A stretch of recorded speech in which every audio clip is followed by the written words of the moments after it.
ESPN presents Scholastic Sports America. For 14 years, proudly featuring the stars of the future today. This is SSA. Hello and welcome to Scholastic Sports America. This week we're coming to you from Houston, Texas. It's nice to have you with us. I'm Stacy Paetz. Imagine if your training partner knew exactly what you were thinking. With every pain and every victory, they felt it too. They knew just when to encourage you, yet just when to leave you alone. That is exactly the partnership that Megan and Shannon Radermacher share. They are the #1 and #2 runners in the state of Texas in the 800 meters. They are training partners, best friends, and twin sisters. It's incredible to be able to work out together. She knows everything about me and I know everything about her. We're out here trying to improve each other, and because we know that we can't do this without the other one. When we're running together, you always know that at the same point you're going to both feel the same thing, and so it's easy to pull each other through it because, you know, I mean, two minds are better than one, and if you convince yourself that you're not hurting and you're not tired, and you take turns pulling the pace and stuff like that, then it really helps. I watch how much they care about each other, and I know that if one is to fail, the other one has a very hard time dealing with the success that they might have. I mean, they truly are so much the same. From the age of 7, the girls have been training partners, pushing each other to greater heights. By age 12, they were ranked #1 and #2 in the United States in their age group. Today, they continue to make great strides and find in each other their talents have no limits. Come on, y'all ready? Come on, strong and loose, strong and loose. Come on, you got it. We work out with a trainer twice a week.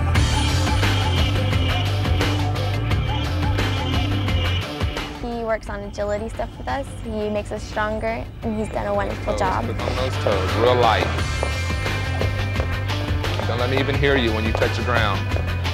Real light, there you go.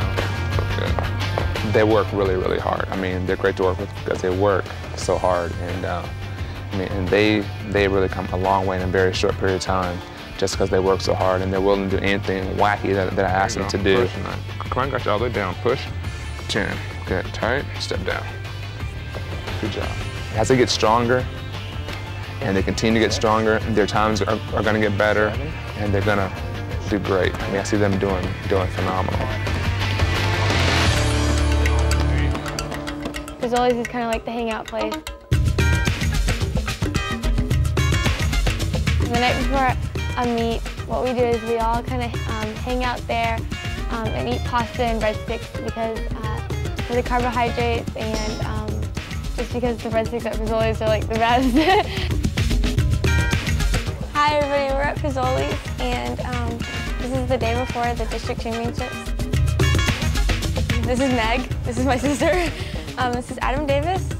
This is Alex Tran, he runs 300-meter hurdles. This is Carly. This is Jared, and that is Jared. And that's Joelle. Double J. Just a fun hangout time. We have 2 kids that can run anything from the 100 meters to the 2 mile. And anytime I can go up to them anytime during a meet and ask them to maybe switch an event, and they know they can do it, and I know that they can do it. And that's a huge advantage as a track coach because a lot happens during the course of a meet. Shannon's more of the one that she just wants to be left alone. She likes to be by herself, kind of focus on what she's going to do and run the race in her head several times where she runs. It makes me nervous to think about it before I run, so I prefer to talk to my friends, to keep conversations with other athletes going. Most of the time, if I don't know anybody that's around me, I'll make friends very quickly, because if I don't, then I get very bored. The last thing we do before we run is we give each other a hug and we pray. Dear Lord and Heavenly Father, we just come to you right now. We just ask, Lord, that you be with Shannon and Megan. We just pray, Lord, that you give them the ability to do the best that they can, but most of all, Lord, they come out here to do their job, to show good leadership, fellowship, and sportsmanship. Whatever the outcome may be, Lord, it's just done in your glory and your will. We just ask now, Lord, that you protect them, keep them safe, and keep them in your loving hands. In your name we pray, amen. relaxed? Huh? Hey, look at me. You gotta stay relaxed, Shannon. The last thing I say when I get on the line is Psalms 56:8. When I am afraid, I will put my trust in thee, because every athlete is, you know, afraid. I mean, you go out there and you're nervous, whether you say you're not, you are, because it's just even that little bit of pressure that you put on yourself, because every athlete does, and you have to have something to hold.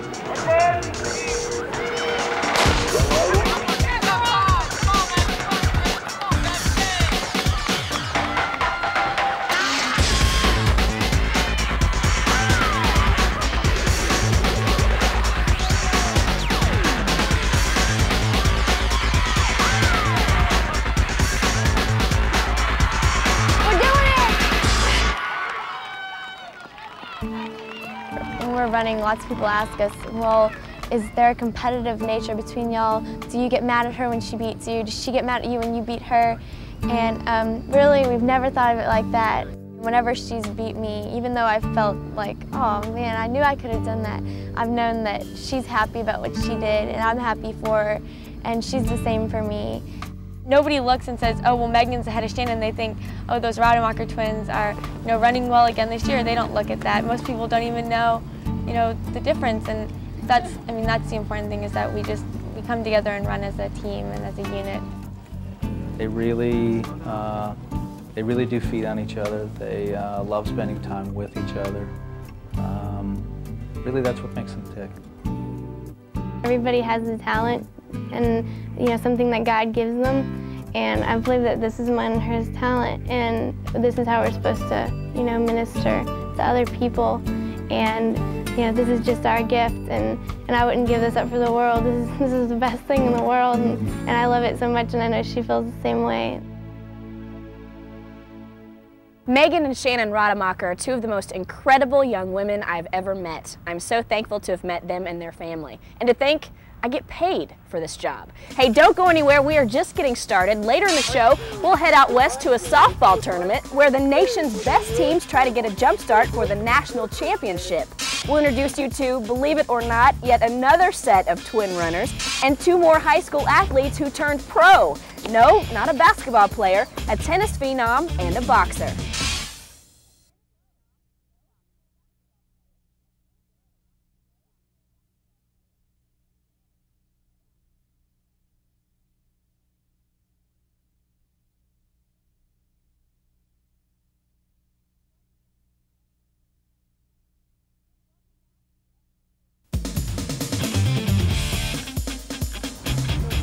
Welcome back to SSA from Texas.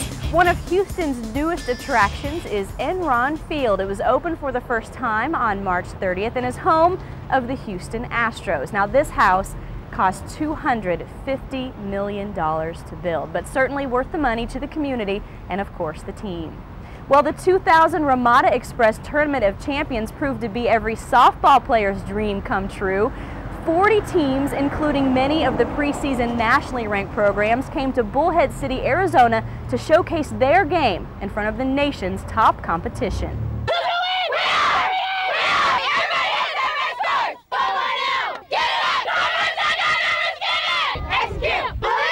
There's an old saying, to be the best, you must compete against the best. And that's why the nation's best have made their annual trek to Bullhead City, Arizona, for one of the top girls softball tournaments in the nation.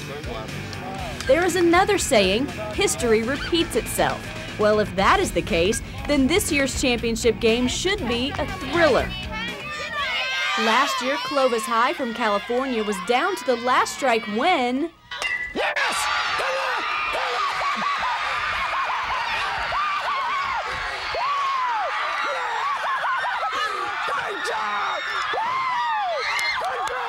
In '98, another team from California won. This time, it was Foothills in a 3-1 nail-biter. The question is, would we see the same this year when two more California teams faced off? The modern-day Monarchs against the Fountain Valley Barons.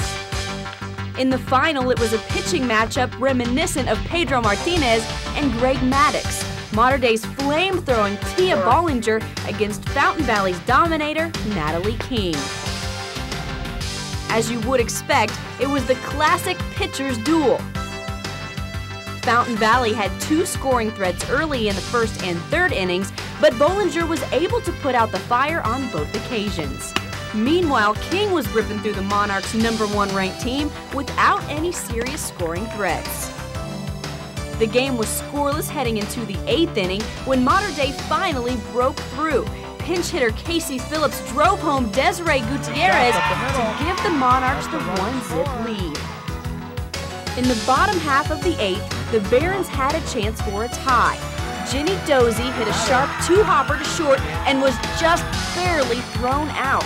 The Mater Dei Monarchs held on to win the 5th annual Tournament of Champions, and to no one's surprise, Tia Bollinger walked away with MVP honors, leading a pitching staff that gave up 1 run in 5 games.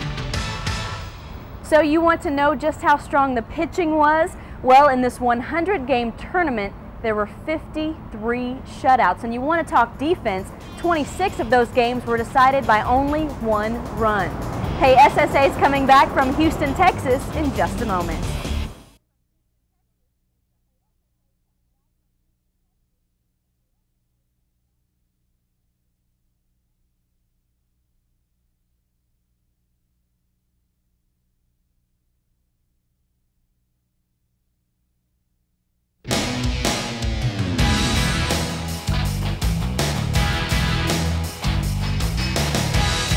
So this is the inside of Enron Field. You're looking at the beautiful 42,000-seat facility. And the roof is retractable, so the Houston Astros never miss a game. Earlier in the show, we introduced you to the Radermachers. Now it's time to meet a new set of running lookalikes. These siblings are from Hotlanta. The Wildcats girls cross-country team has won 8 straight state championships, half of those titles thanks in large part to Alex and Nadia Sawicki. But these young ladies aren't just passing people on course, but also in the classroom. So together, they are this week's Honor Roll athletes. This week's feature Honor Roll athlete is brought to you by milk with 9 essential nutrients. Got milk? Alex and Nadia Sawicki are identical twins with not-so-identical personalities. Alex is involved in student government and enjoys history, while Nadia prefers biology and is a member of her school's publication department. We're always compared in like every area, but I mean, as long as like we keep it friendly like between each other, it's not, there's no kind of pressure. It's just, you know, sort of I see what she's doing and I'm like, oh, I can do that too. One thing they do have in common is a passion for athletics and academics. With A averages and scores over 1,500 on the SATs, these girls are top-notch students, not failing to mention that they are captains of both the state championship cross-country team and the #1 ranked soccer team in Georgia. Nadia and Alex are not only outstanding athletes, they are also outstanding students at Westminster. They are very important to this campus. They contribute in many ways. First of all, Nadia and Alex are in the upper hierarchy, if you will, of the students academically, but even at the maturity level. They are really outstanding students at just the general level, at a national, in a national sense, definitely probably in the top 5% of the types of young people that you could come into contact with, and I'm sure they have very bright futures. Not only are these girls successful in the classroom, Alex won the Class AA Individual Cross-Country State Championships in 1999, and not far behind her sister, Nadia finished 6th in the championship. Even more amazing considering they've only been running for 3 years. They're so unique. They're leaders in the classroom, they're leaders in the athletic field, and they're leaders in the community. They set a fine example, and they're first in, the most important thing to them is the team. You come out and you think cross country is an individual sport, and really for our team it never has been, and I hope that it never becomes that, because that's the greatest part. We have 65 girls on our team, and like everyone participates, everyone cheers each other on, like encouraging each other. Nadia and Alex also triumphed on the soccer field, and being Georgia's top-ranked team isn't a surprise to these girls. Our girls' soccer team usually strong and is always expected to do really well. It's usually one of the strongest teams at Westminster. Whether it's academics, playing soccer, or running cross country, Alex and Nadia Sawicki are on top of their game.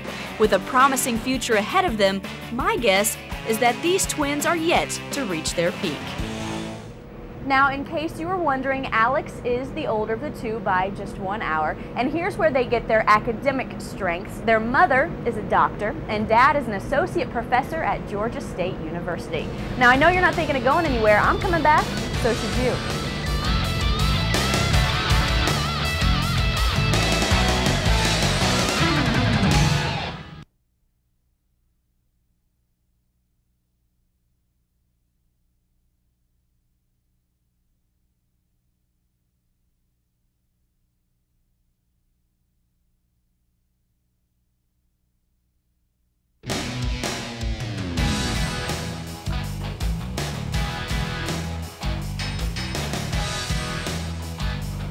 Welcome back to Enron Field from Houston, Texas. Now, where I'm sitting, they call the Conoco Home Run Alley. That's because it's only 315 feet down the left field line. So if you're sitting in this area, you'd better have your mitt because you will certainly catch some fly balls. Now, no longer is it a rarity to see a high school athlete jump into the pro ranks, but what is rare is when we see someone other than a basketball player doing it. Well, our next athlete is a tennis player who is doing it. He made the U.S. Davis Cup practice team and is sure to soon be a household name. Now let's meet Andy Roddick. He's this week's hometown hero. This week's hometown hero is brought to you by Coca-Cola. Always the real thing, always Coca-Cola.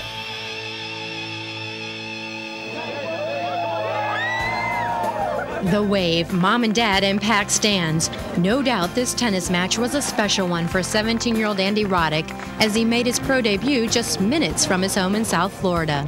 I was glad I was at my hometown, and a lot of my friends got to come out. It relaxed me a little bit, you know, to know that I had a lot of support in the crowd. It would have been nice to get a win. I played all right. I served well. I played well from the baseline. I had some chances that I didn't capitalize on. There's just a few points here and there that separated the win from the loss there. Recently, this top-ranked amateur has been on a hot streak. In 3 months, he's won 3 junior tournaments, including the prestigious Australian Open. No American junior has won that event in the past 40 years until Andy.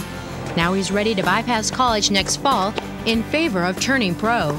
With the results I had in the last couple months in juniors, I figure, you know, I'm ready to take it to the next level. Most kids, you know, they'll go to college, but I don't really look at it as, I don't get nervous about it. I get kind of excited about it. You know, it's an opportunity to travel around the world and, you know, play professional tennis. I mean, it's exciting. This is the toughest part, it's true, between the juniors and the professional world. To turn pro, it takes a little time because they have to learn so much. And you're going to have to play a lot of matches to learn. I think he has all the potential to be there. As you can see, playing tennis comes as easy to Andy as riding a bike for others. As a matter of fact, I'd like to share with you a story his parents told me. When Andy was a little boy and all his friends were learning how to ride a bike, Andy was actually learning how to use his tennis racket instead. And that's because he just wanted to be like his older brother, John. He was good too. I mean, he was good when he was a junior and stuff, and so I always kind of looked up to him as, you know, he's a big brother and he's playing well and stuff. I used to tag along to all the tournaments and then annoy absolutely everybody there to go out and hit with me, and I'd play against walls at the tournaments and I'd just run around. You know, I was a little tennis fanatic when I was 9 years old, running around. And now that child fanatic has turned into a promising pro for other future young tennis stars to imitate. Thank you, Lisa, but Andy's story does not stop there. His first pro match was in the Ericsson Open, and he won. But he lost his second pro match to one Andre Agassi. Well, I guess that's your warm welcome to the big time, Andy. But what a fabulous, fabulous future you have ahead of you. Well, don't you dare go anywhere or I will have our next athlete rough you up.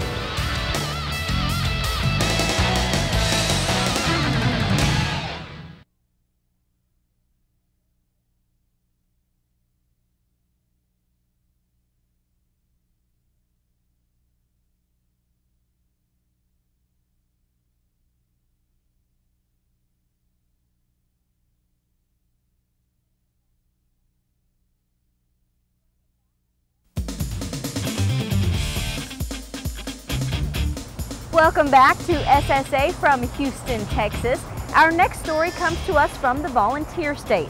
Ramon Arellano hasn't even graduated from high school yet, but he's already making a name for himself as a top-notch boxer.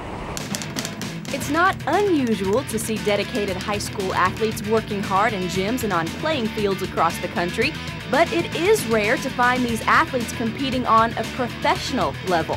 Meet Ramon Arellano, a junior at Glencliff High School in Nashville, Tennessee, and a professional boxer.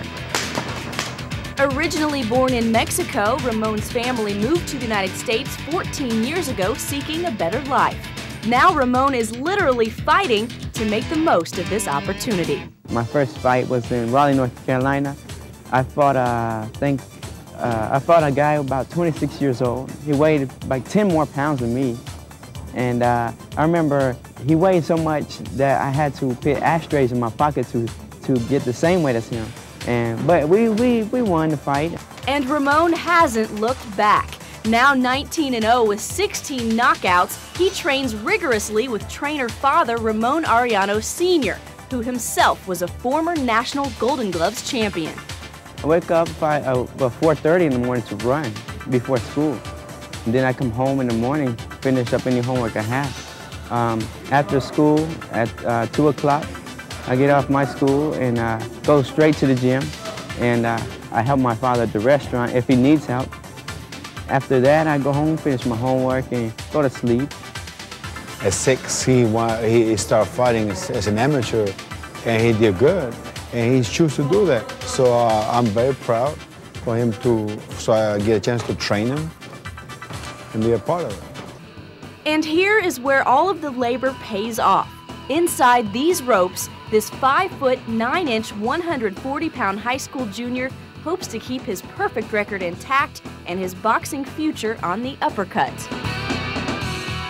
Ramon doesn't let his success get the best of him. He keeps his feet on the mat and realizes there is still a lot of hard work ahead to achieve his goals. We have a lot more time to train and to improve, but I think in 4 or 5 years, you will see a big difference. You'll see a big difference.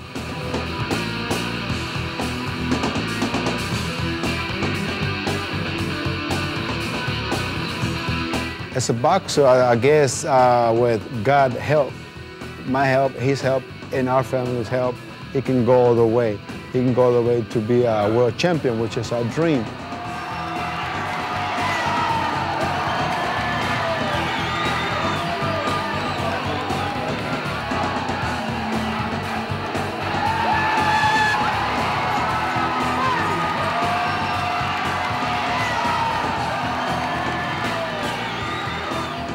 My goals in life is to be the best man I can be inside the ring and outside the ring. I wish to be the greatest boxer, the greatest.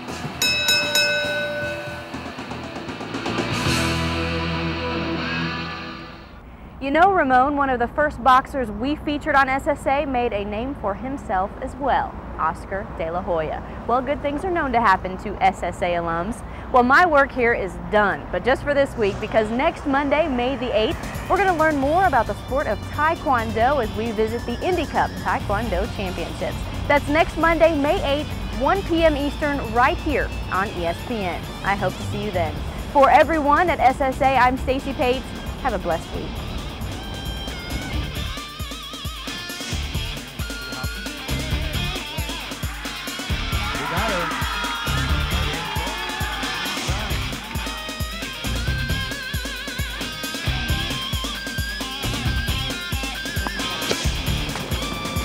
This has been a presentation of ESPN, the worldwide leader in sports.